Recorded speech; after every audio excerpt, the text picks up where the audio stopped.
सिया रामचंद्र की जय, हनुमान जी महाराज की जय, अम्बे माता की जय।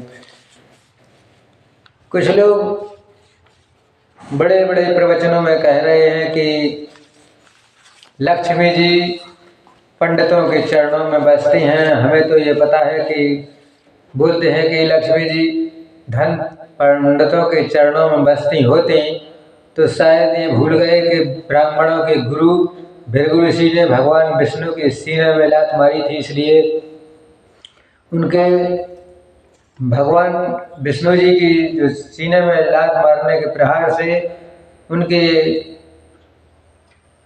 भगवान विष्णु जी के अंदर लक्ष्मी जी का निवास स्थान है।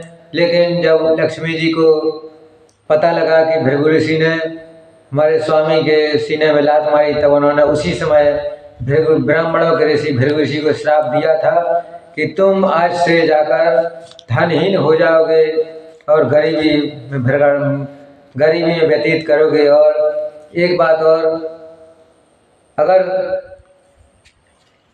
ब्राह्मणों के चरणों में अगर लक्ष्मी जी होती तो शायद सभी पंडित धनी होते। हमें तो देखने में पता चलता है कि जब श्री कृष्ण के समय सुदामा थे तब कितने गरीब थे, सुदामा धनहीन थे, लेकिन किसी ने, उनकी पत्नी ने बताया कि तुम्हारे नाथ द्वारका श्री कृष्ण जो है उनके पास एक बार जाकर देखो। तब वे वहाँ फटे कपड़े के साथ गए थे। तब भगवान श्री कृष्ण ने कृपा की, 2 मुट्ठी चावल खाकर भगवान श्री कृष्ण ने सुदामा जी को दूलोक का राजा बना दिया था। इसलिए सुदामा धनहीन से थोड़े धन वाले बन गए थे, अपने घर जाकर बड़े बड़े महल बन गए। लेकिन जो लोग कहते हैं, हमें तो ये नहीं लगता कि धन कैसे आता है। अगर लक्ष्मी जी ब्राह्मण के चरणों में बसती होती तब फिर विष्णु जी की पत्नी नहीं मानी जाती, क्योंकि जो मेहनत करने से धन आता है, हमें तो लगता है शायद बिना मेहनत किए अगर ऐसे सब लोग धनी हो जाते तो जाने कितने पंडित बड़े बड़े लोग सब धनी बैठे होते। अब समाज में कहीं जाकर देखो तो कई लोग समाज में ऐसे हैं कि जो गरीबी के कारण अपना जीवन गुजार रहे हैं। लेकिन हकीकत में, सच में तो हमारा मानना ये है कि जो लोग मेहनत करते हैं, सच्ची मेहनत से करते हैं, उन्हीं के पास धन आता है। और अगर ब्राह्मणों के पैरों में अगर लक्ष्मी जी होती तो किसी के पास क्यों चली जाती। और फिर उन्हें श्राप दिया था, ये भूल गए कि ब्राह्मणों के पैरों में लक्ष्मी जी कैसे आ गई। यहाँ तक राजा राम जी की पत्नी सीता जी ने भी सीता जी को लंका के रावण को मारने के लिए रावण ने सीता जी का हरण किया था।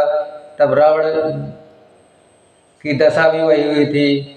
ऐसा इसलिए है कि लक्ष्मी जी सबके पास आती जाती रहती हैं। ये पंडितों के किसी उनके एक के होकर नहीं रही, क्योंकि जो मेहनत करता है उसी के पास धन आता है।